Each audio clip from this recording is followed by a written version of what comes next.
আপনার মাছের রোগের জন্য কি ওষুধ ব্যবহার করেন? এমনি রোগ ব্যাধি ছাড়াও যদি ধরেন এমনি বলে না ডাক্তাররা না যে না ঠিক আছে, রোগ ব্যাধি ছাড়াও আমি 20 দিন পর পর হ্যাঁ, সেনশোর বা টিমসেন হুম, টিমসেন ব্যবহার করি। আর 20 দিন পর পর আমার 5 বিঘা পুকুরে আধা মন লবণ ব্যবহার করি, 15 কেজি চুন ব্যবহার চুন করি বিশ ব্যবহার দিন করেন পর পর। 20 দিন পর, পর। হ্যাঁ, মাছ থাকা অবস্থায়। মাছ থাকা অবস্থায় মাছের পানির মানে ইয়াটা কোয়ালিটিটা ঠিক কোয়ালিটি রাখার ঠিক রাখার জন্য। আসসালামু আলাইকুম। আমাদের ভিডিওতে আপনাদের স্বাগতম। আজ আমরা আ শাহজাহানপুর উপজেলার ক্ষুদ্র ফুলকোট এলাকায় এসেছি। আ আলহাজ মোজাম্মেল হক সাহেবের পুকুরে। উনি একজন সফল মৎস্য চাষী। উনার কাছ থেকে আজকে শুনবো আমরা যে কিভাবে উনি মাছ চাষ করেন। পুকুর প্রস্তুতি থেকে শুরু করে মাছ চাষ পর্যন্ত, হারভেস্ট পর্যন্ত এই প্রক্রিয়াগুলো উনার মুখে আমরা শুনবো। তো চলুন আমরা উনার সাথে কথা বলি। আসসালামু আলাইকুম। জি, ভালো আছেন না? আলহামদুলিল্লাহ।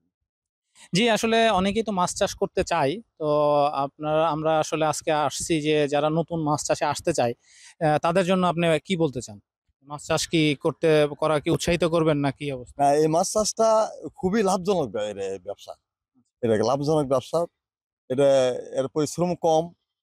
আর মাছের চাহিদা খুব বেশি। মাছের চাহিদা তো চাহিদাটাই দিন, দিন হলো আরো বৃদ্ধি দিন পাচ্ছে। দিন বৃদ্ধি দিন, পাচ্ছে। দিন বৃদ্ধি হ্যাঁ, পাচ্ছে। তাহলে আপনি বলতেছেন যে যারা নতুন আছে হ্যাঁ, তাদেরকে হ্যাঁ। মাছ চাষে আসা উচিত। অবশ্যই, অবশ্যই। আসা উচিত। তাহলে যারা নতুন মাছ চাষী তাদের জন্য একটু আপনাদের কাছে আমি একটু ডিটেইলস জানতে চাবো যে আপনি পুকুর প্রস্তুতি থেকে কিভাবে শুরু করেন? এরপরে পোনা মজুত কিভাবে করেন? এরপরে মাছের কোনো কি মানে ওষুধ বা কিছু লাগে যদি সেগুলো কিভাবে দেন? আপনি ফার্স্ট এ আমরা যদি জানতে চাই আপনি পুকুরটা প্রস্তুতি কিভাবে করেন? পুকুর প্রস্তুতি মূলত পুকুরটা পানি যখন একবার শুকায় দেওয়া লাগে। শুকায় দেওয়ার পরে ধরেন ১০-১৫ দিন যদি রোদ টোদ হয়, মাটিটা শুকায় নিলে সবচেয়ে বেশি ভালো হয়। ভালো হয়। মাটিটা শুকানোর পর দেখতে একটু চিপচিপ হয়েছে, তখন শুকায় গেলে তখন আবার নতুন করে আমি আমার স্যালো আমার ডিপ আছে। এই ডিপে তার নতুন পানি আমি পুকুরে নতুন পানি ছাড়া। দেওয়ার পরে পুকুর শুকানোর পরে চুন বা সার চুন দেওয়া চুন দেওয়া হয়, চুন দেওয়া লাগে, চুন দেওয়া আপনি লাগে। শতাংশ প্রতি কতটুকু চুন দেন? এটা ধরো আমার 5 বিঘা পুকুরে আমি ওই 30 কেজির মতো চুন ৩০ দিই। কেজির মতো 30 চুন কেজি চুন দিছেন। দিই। হ্যাঁ। আচ্ছা, চুনের সাথে, সাথে আর কি ব্যবহার করছেন?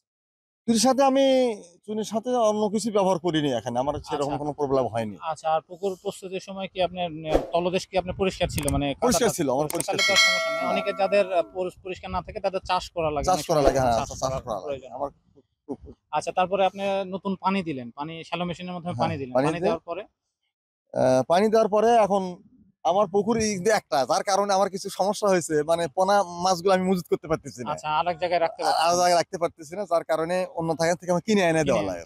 কিনে এনে দিতে। যাদের পুকুর বেশি তারা তারা পোনা মাছটা পোনার জন্য আলাদা একটা পুকুর আলাদা করে। ব্যবস্থা করলে সবচেয়ে ভালো হয়। হ্যাঁ।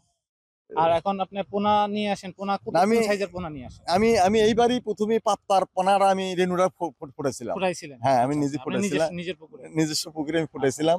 তাতে আমি প্রায় ৮০,০০০ টাকার মতো খরচ হয়েছিল।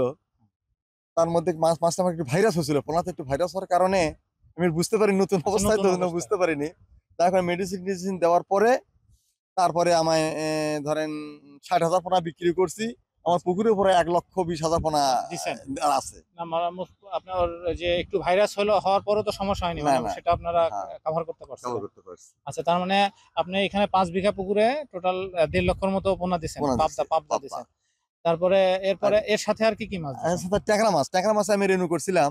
হুম। ট্যাংরা মাছের রেনু আমার ছোট একটা পুকুর ছিল। ওখান থেকে আমি ওখানে ৬ মাস পালার পরে এখানে পার করে দিছি। আচ্ছা, আর রুই যেটাকে আমি ১/২ কেজি ওজনের রুই ধরেন উম ৭ মণ রুই দিছি।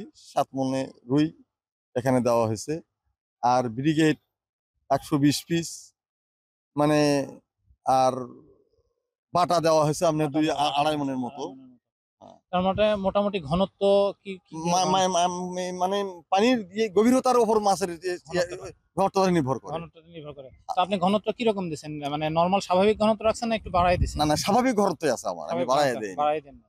আচ্ছা। ঠিক আছে, অনেক সময় ইয়ারোটা ব্যবহার করলে তো দ্বিগুণ পর্যন্ত হ্যাঁ। দেওয়া যায়। আর আমি মূলত এখানে আমি ন্যারিশের খাদ্যটা ব্যবহার করি। ন্যারিশের ডাক্তাররা এসে আমাকে যেখানে যা লাগে আমাকে পরামর্শ দেয়। পরামর্শ দেয়। আচ্ছা, সেই পরামর্শ দেয় কারণে সেই অনুযায়ী আমি উনার অ্যা খাবারটা ব্যবহার করেন। খাবার ব্যবহার করতেছি। আচ্ছা। তাহলে সেক্ষেত্রে মাছের গ্রোথটা ঠিকমতো গোটা আসতেছে। ঠিক মতো আসতেছে। আপনি মানে দিনে কয় বেলা করে খাবার দেন? দিনে মানে বলতে রাত্রে, মানে সন্ধ্যার মাগরিবের নামাজের পরে, মাগরিবের পরে দেই একবার। আর শেষ রাত্রে দিলেও হয়। যারা ২ বার খেলাতে ইচ্ছুক তারা যে খাদ্যই দেন তার অর্ধেক করে হয়তো মাগরিবের সময় অর্ধেক আর শেষে রাতে 3টার দিকে অর্ধেক। আর যারা একবার ব্যবহার করে তারা ওই মাগরিবের পরে একবার দিলেই হয়ে যায়। আচ্ছা, আপনার মাছের রোগের জন্য কি ওষুধ ব্যবহার করেন এমনি রোগ ব্যাধি ছাড়াও? যদি ধরেন এমনি বলে না ডাক্তাররা না ঠিক আছে, রোগ ব্যাধি ছাড়াও আমি 20 দিন পর পর হ্যাঁ। সেনশোর বা টিমসেন ব্যবহার করি। আর 20 দিন পর পর আমার 5 বিঘা পুকুরে আধা মণ লবণ ব্যবহার করি, 15 কেজি চুন ব্যবহার করি 20 দিন পর পর। 20 দিন পর পর হ্যাঁ, মাছ থাকা অবস্থায় মাছের পানির মানে ইয়াটা কোয়ালিটি ঠিক রাখার জন্য। আর আপনার এই মাছটা কতদিন পরে তোলেন?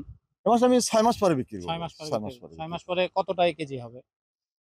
আমি যেটা হাফ কেজি দিছি ওটা তো আমরা আশা করতেছি যে 1.5-2 কেজি হবে। 1.5-2 কেজি হবে। হ্যাঁ। আর এই যে পাবদাগুলা? পাবদা তো আমি 30টাই কেজি আসবে। 30টাতে কেজি আসবে। আর ট্যাংরা দেওয়া হচ্ছে যেটা ওটা ধরেন এই 80টা 70টা এরকম কেজি আসবে। তাহলে আপনি যে মানে ইনিশিয়াল কস্ট আছে, আপনি এক্সাক্ট বলার দরকার নাই যে কি পরিমাণ আপনার ইনভেস্ট হচ্ছে 6 মাস পরে আপনি কি পরিমাণ আউটপুট পাচ্ছেন, যে নতুন যারা আছে আমি তাদেরকে কি বলছেন? গততে আমি সর্বমোট 8 লক্ষ টাকা আমার খরচ হয়েছিল হ্যাঁ। খাদ্য বা মাছ টাছ দিয়ে ওষুধ দিয়ে। আমি মাছ বিক্রি করছিলাম 6 মাস পরে 12 লক্ষ টাকা। 12 লক্ষ টাকা। 12 লক্ষ টাকা। আমার 4 লাখ টাকা লাভ বেনিফিট হয়েছে। যাই হোক 6 মাসে আপনার 8 লক্ষ টাকা খরচ আর 4 লক্ষ টাকা আপনি লাভ পাইছেন। এবার আশা করতেছি ইনশাআল্লাহ আরো বেশি হবে। হ্যাঁ, প্রথম যারা শুরু করে তাদের জন্য একটু কষ্ট থাকে, মানে অনেক চ্যালেঞ্জ থাকে যেগুলো বোঝা যায় না। তো সেটা আস্তে আস্তে যখন যারা পুরাতন হবে তারা আরো বেশি সেখানে লাভ করার সুযোগ আছে আর কি। তো এটাই আর কি, যে নতুনদের জন্য আপনি কি বলবেন যে তারা শুরু করবে? না, নদের মাছ চাষটা খুবই ভালো ব্যবসা, এটা শুরু করা যায়। হ্যাঁ, তারা অধিকাংশ যারা শিক্ষিত ছেলেপিলে যারা একটু বেকার আছে তাদের জন্য বেশি সুবিধা, তার কারণ তারা এই মাছ চাষটা প্রযুক্তি অনুযায়ী তারা চাষাবাদ করতে পারে। হ্যাঁ, মানে তারা এখন নতুন প্রযুক্তির সাথে যদি মানে চাষ করে তাহলে আরো মানে লাভবান বেশি হতে পারে। আচ্ছা, ধন্যবাদ চাচা আপনাকে। তো আমরা নিশ্চয়ই আবার এক সময় আসবো যে আপনার ইয়ারটা কেমন চলছে দেখার জন্য। আর নতুনদের জন্য উনি যে বার্তাটা দিলেন যে নতুনদের আসলে মাছ চাষে আসা উচিত, মাছ চাষ কিভাবে হয় সেটিরও একটি আইডিয়া উনি দিয়ে দিলেন। তো আশা করি ভিডিওটি আপনাদের উপকারে আসবে। আর তারপরেও আপনাদের যদি কিছু জানার থাকে স্ক্রিনের নিচে আমাদের নাম্বার দেওয়া থাকবে, নাম্বারে কল দিবেন অথবা ভিডিও নিচে কমেন্ট করবেন। আমরা আমাদের যথাসাধ্য উত্তর দেওয়ার চেষ্টা করব। তো আজকে এই পর্যন্তই। আমাদের ভিডিওটি ভালো লাগলে অবশ্যই লাইক দিবেন, কমেন্ট করবেন এবং চ্যানেলটি সাবস্ক্রাইব করতে ভুলবেন না। আরও অন্য কোনো দিন অন্য কোনো জায়গায় দেখা হবে। আসসালামু আলাইকুম।